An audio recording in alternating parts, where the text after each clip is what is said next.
Je m'appelle Jessica et j'ai 26 ans. De l'extérieur, mon enfance avait l'air parfaite. Nous vivions dans une belle maison à 2 étages dans un quartier de banlieue chic. Mon père, Martin, était un cadre dirigeant prospère dans une grande société d'ingénierie. Ma mère, Linda, restait à la maison pour que tout soit impeccable et organisé. Mon jeune frère, Jake, et moi allions dans la meilleure école privée de la ville, portions les plus beaux vêtements et avions tout ce que l'argent pouvait acheter. Mais ce que nous n'avions pas, c'était l'amour, du moins, moi non. Quand Jake est né, quelque chose a changé. Mes parents sont devenus obsédés par lui, son sourire, ses premiers pas, chacune de ses petites étapes. À mesure qu'il grandissait, leur attention ne faisait que s'intensifier. Lorsqu'il a eu 6 ans et qu'il a commencé à jouer au football, c'était comme si j'avais complètement disparu de leur monde.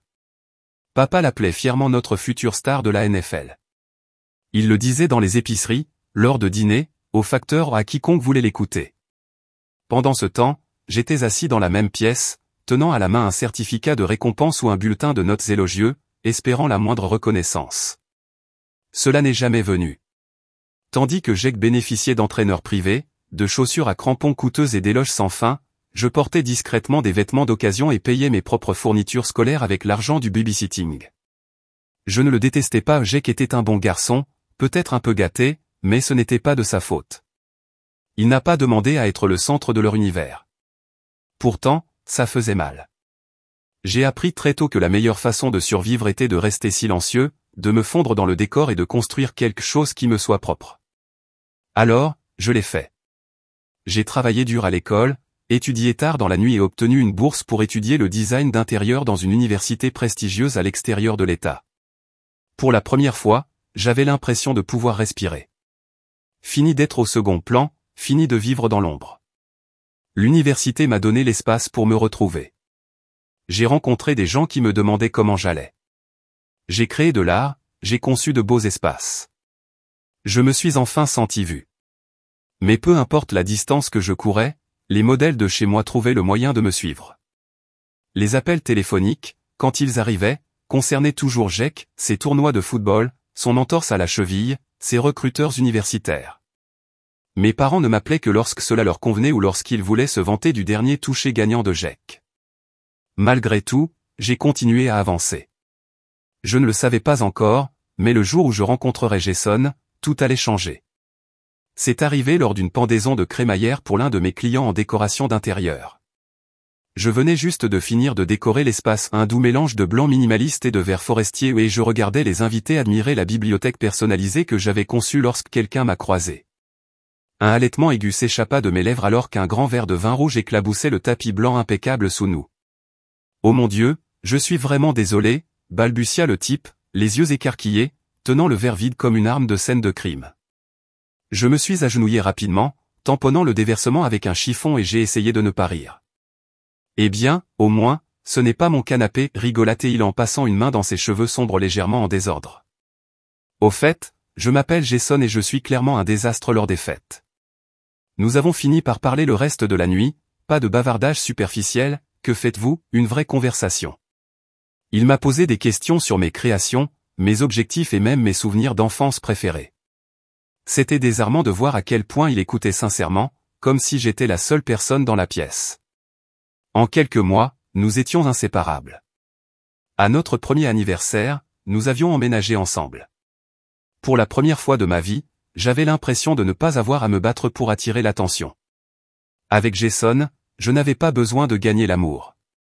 J'étais simplement aimé librement, pleinement, tranquillement. Puis vint mon 26e anniversaire. Il m'a emmené dans un restaurant confortable sur le toit.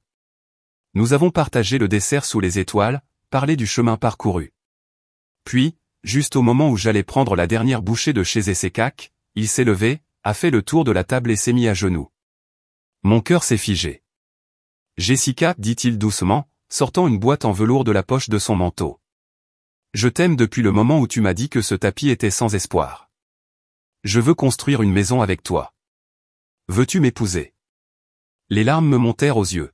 « Oui, murmurai-je. » Cette nuit-là, j'étais allongé dans mon lit à côté de lui, regardant la bague qui brillait à mon doigt et me demandant comment diable j'allais le dire à mes parents.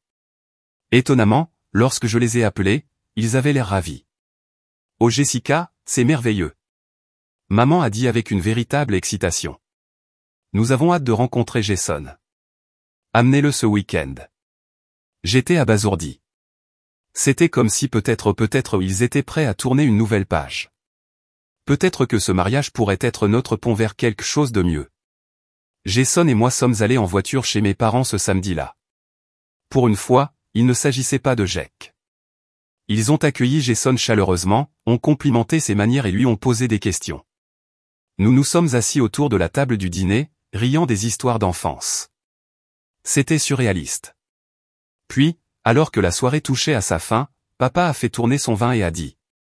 Alors, Jessica t'a parlé de Jake, notre star du football? Jason sourit poliment. Elle l'a mentionné. Et juste comme ça, le changement s'est produit. Mes parents se sont lancés dans une conférence TED complète sur l'avenir de Jake, ses perspectives universitaires, ses rêves dans la NFL, un agent sportif qu'ils avaient rencontré.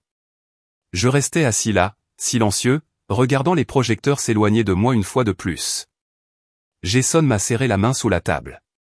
Pourtant, j'ai essayé de ne pas laisser cela me décourager, surtout quand, quelques jours plus tard, papa m'a appelé et m'a dit quelque chose auquel je ne m'attendais pas. Nous avons décidé de contribuer 75 000 $ à votre mariage. Nous voulons le faire pour vous. J'étais terrassé. Ils n'ont jamais investi en moi de cette façon ni pour l'école, ni pour l'obtention d'un diplôme, ni pour quoi que ce soit. Maman s'est profondément impliquée, assistant aux essayages de robes, à des dégustations de gâteaux et m'envoyant des palettes de couleurs à minuit. Papa examinait les contrats des fournisseurs comme s'il s'agissait de rachats d'entreprise. Ils ont traité mon mariage comme une mission à enjeux élevés. Pour la première fois, je me suis laissé croire qu'ils s'en souciaient peut-être. Peut-être qu'ils essayaient enfin. Mais j'aurais dû savoir que ce genre d'amour de leur part était toujours assorti de conditions. Les premiers mois de planification du mariage ressemblaient à un rêve. Maman me rencontrait pour prendre un café presque tous les week-ends pour discuter des compositions florales et des options de menu. Elle a même pleuré lorsque j'ai essayé ma robe pour la première fois. Papa a traité notre plan de salle comme un plan de bataille tactique, dessinant des options, ajustant les groupes d'invités comme des pièces d'échecs. Je me suis permis de croire que c'était réel, que je n'étais plus qu'une réflexion après coup. Mais lentement, inévitablement, Jake réapparut. Cela commença subtilement. Nous étions en route pour rencontrer le fleuriste lorsque le téléphone de maman a sonné. Elle jeta un coup d'œil à l'écran et s'éclaira. Il s'agit du programme d'essai de Jake, dit-elle en faisant signe. Je ne serai qu'une minute. La minute s'est transformée en 20. Notre réunion a été précipitée, son attention dispersée. Ensuite, la visite du lieu a été reportée. Jake avait rendez-vous avec un éclaireur potentiel, et ils avaient besoin d'être là pour un soutien moral. J'ai essayé de l'ignorer, mais chaque fois que j'essayais d'avancer avec le mariage, les rêves de football de Jake me revenaient. C'est devenu un modèle. J'étais enthousiasmé par une étape importante de la planification et mes parents devenaient soudainement indisponibles. Je me souviens avoir pleuré à Jason un soir alors que nous finalisions la liste des invités. Ils dépensent des milliers de dollars pour les réservations d'hôtels et les vols de Jake pour les essais, sanglotai-je. Mais ils n'ont pas le temps de goûter des gâteaux. Il m'a serré fort. Au moins, il contribue au coup, n'est-ce pas? Murmura-t-il. C'est quelque chose. Il avait de bonnes intentions, mais cela n'a pas fait disparaître la douleur. Je n'arrêtais pas de me dire que j'étais déraisonnable, que Jake avait davantage besoin de leur aide, que j'avais Jason et que cela devrait suffire. Mais quelque part au fond de moi, la même vieille blessure s'est rouverte. J'étais toujours le plan de secours, toujours deuxième. Puis vint la semaine du dîner de répétition. Nous étions à quelques jours du mariage lorsque mon téléphone a sonné. C'était maman. J'ai souri, supposant qu'elle appelait pour confirmer les projets de dîner. Salut maman, j'étais sur le point de t'appeler pour demain. Jessica, l'interrompit-elle d'une voix basse et tendue. Nous devons parler. Mon estomac s'est retourné. Elle fit une pause, puis dit. Votre père a un voyage d'affaires urgent. Nous allons devoir reporter le dîner de répétition, et nous devrons peut-être aussi retarder le mariage. J'ai cligné des yeux, abasourdi. Quoi? Non. Maman, le mariage a lieu ce week-end. Tout est réservé, les invités arrivent. On ne peut pas simplement annuler. Tu comprendras quand tu seras plus vieux, répondit-elle catégoriquement. parfois, la vie arrive. J'ai raccroché, mes mains tremblaient. Je restais assis en silence pendant un moment, mon cœur battant dans ma poitrine. Quelque chose n'allait pas. L'histoire ne correspondait pas.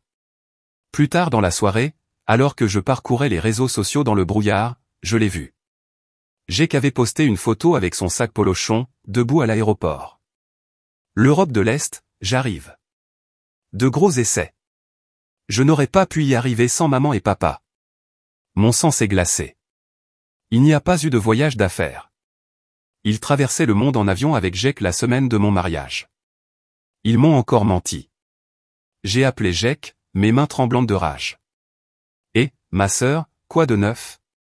Tu pars ce samedi? J'ai demandé. Ouais, dit-il, essayez de commencer jeudi et nous voulons nous installer. Pourquoi? J'ai fermé les yeux. Samedi, c'est mon mariage, Jake. Il y eut une pause, puis il rit. Oh ouais, j'avais oublié ça. Vous pouvez toujours reprogrammer, n'est-ce pas? C'est une opportunité unique pour moi. Ma poitrine se serra. Tu penses sérieusement que ton essai est plus important que mon mariage? Dit Jake. Écoute, je suis désolé, mais c'est ma carrière. Tu as ta vie avec Jason maintenant. Je dois poursuivre mon rêve. L'appel a pris fin, mais pas ma rage. Il le choisissait à nouveau. Le matin de mon mariage était censé être magnifique, et à bien des égards, il l'était. Le soleil se levait d'un nord doux à l'horizon. La salle était fleurie d'orchidées blanches et de roses douces, comme je l'avais rêvé. Mes demoiselles d'honneur flottaient autour de moi, ajustant leurs boucles, tamponnant leur eyeliner, et Jason me regardait comme si j'étais la seule personne au monde. J'ai essayé de tout laisser entrer, de me concentrer sur l'homme que j'aimais, sur la vie que nous allions construire. J'avais déjà accepté le fait que mes parents ne venaient pas. Ils avaient fait leur choix, mais je n'étais pas préparé à la suite. La réception battait son plein. Les invités ont ri autour du champagne. Le groupe a joué quelque chose de léger et de jazz en arrière-plan. Jason et moi venions de terminer notre première danse et retournions vers nos sièges lorsque les portes s'ouvrirent à la volée. Des halètements se répercutèrent dans la pièce. Là, debout à l'entrée dans leurs plus beaux vêtements mais avec les expressions les plus froides, se trouvaient Martin et Linda. Mon cœur s'est arrêté. La main de Jason se resserra autour de la mienne. « Qu'est-ce qu'ils font ici » murmura-t-il. Je n'ai pas eu le temps de répondre. Ils se sont précipités vers nous. Les conversations s'éteignirent dans la pièce. Tous les regards se tournèrent. La voix de mon père retentit à travers le couloir. « Arrêtez cette farce maintenant. » Je me suis figé. « Papa, qu'est-ce que tu fais ? » Nous sommes ici pour mettre fin à cette erreur avant qu'elle n'aille plus loin, a-t-il aboyé. Ma mère s'avança, les bras croisés. « Tu as encore le temps de t'éloigner de ça, Jessica. » Ma mâchoire se serra. « C'est mon mariage. Tu n'allais même pas venir, et pourtant c'est nous qui l'avons payé. » Martin l'interrompit froidement. 17 500 $. C'est ce que toute cette affaire a coûté. Et maintenant tu n'écouteras même plus tes parents. Jason s'avança. Vous avez donné cet argent parce que vous disiez que vous vous en souciez, pas pour la contrôler. Martin l'ignora. Annulez ce mariage maintenant, ou vous nous remboursez chaque dollar aujourd'hui. Je l'ai regardé avec incrédulité. Cet argent n'a jamais été seul, c'était un cadeau pour le mariage de votre fille. La voix de Linda s'est aiguisée. Vous pensez que vous avez droit à cet argent après la façon dont vous nous avez manqué de respect? Je pris une grande inspiration, sentant la colère monter dans ma gorge. Non, je pense que j'ai droit à un jour qui ne concerne pas Jake. Un jour qui concerne moi, et je n'annule rien. C'est à ce moment-là que c'est arrivé. La main de Martin s'est envolée et m'a frappé violemment au visage. La pièce halta. Je reculai en trébuchant, me serrant la joue, gardant à peine mon équilibre. Avant que quiconque puisse réagir, Linda, rouge de rage, attrapa le grand stand de fleurs à côté de la scène. « Linda, ne le fais pas !» Quelqu'un a crié, mais il était trop tard. Elle l'a balancé à deux mains et l'a écrasé contre le côté de ma tête. Une douleur aveuglante a explosé dans mon crâne.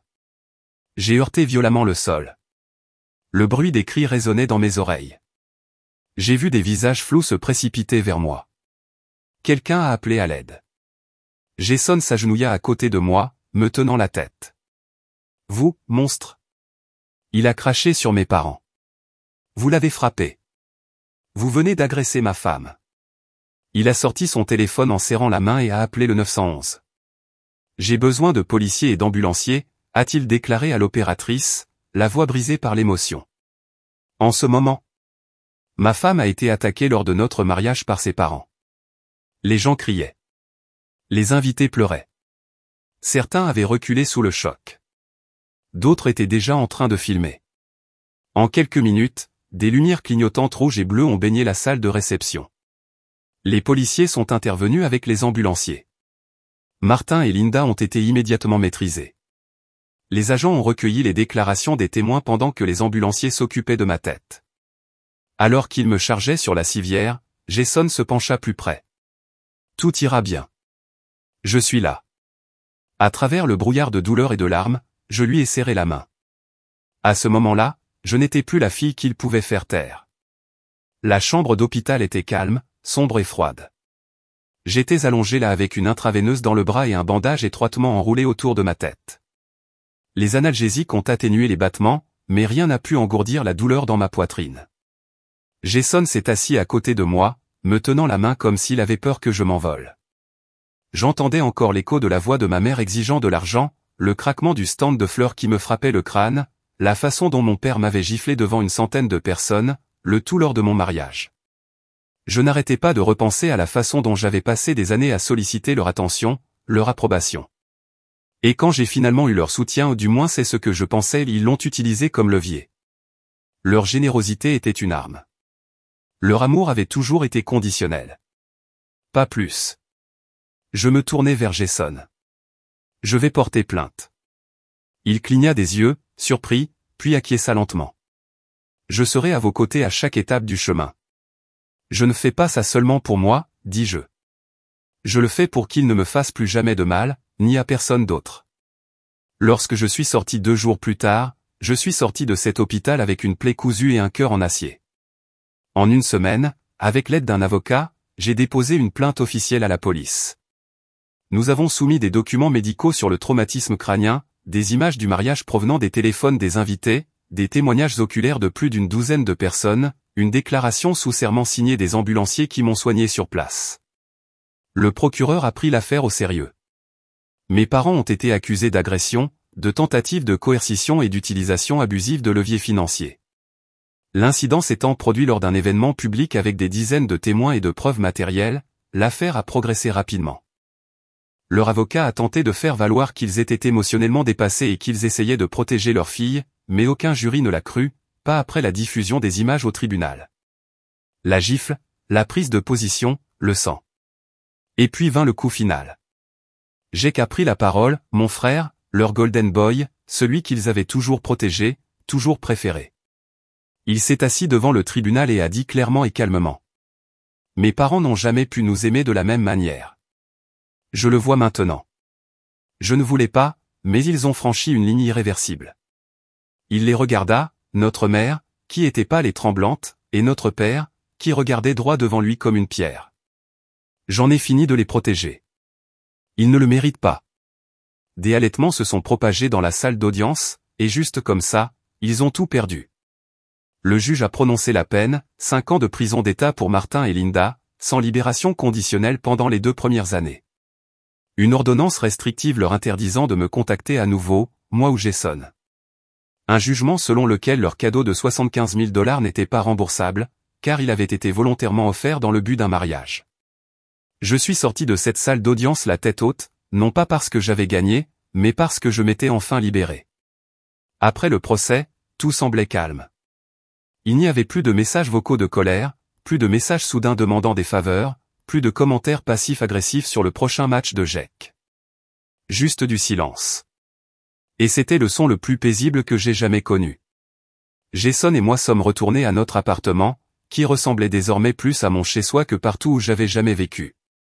Les bleus sur ma peau se sont estompés lentement, mais le poids qui vivait dans ma poitrine depuis des années, cette pression constante de faire mes preuves, d'être suffisant, a finalement disparu. Nous avons pris une décision tranquille ensemble.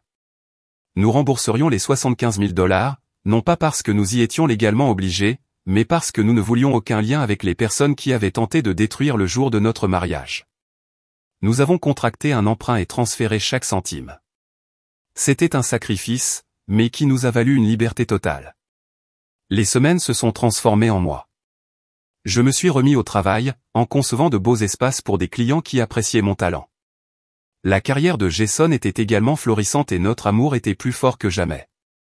Nous avons voyagé, nous sommes promenés sans vérifier nos téléphones pour les textes dramatiques et avons ri de petites choses, comme la façon dont notre réception de mariage s'est retrouvée dans les informations locales pour toutes les mauvaises raisons. Nous avons plaisanté sur le fait de renouveler un jour nos vœux sans invités indésirables et certainement sans stand de fleurs. Et puis, par un après-midi d'automne, tout a encore changé. J'étais en train d'organiser des échantillons dans mon studio lorsque j'ai eu le vertige et j'ai dû m'asseoir.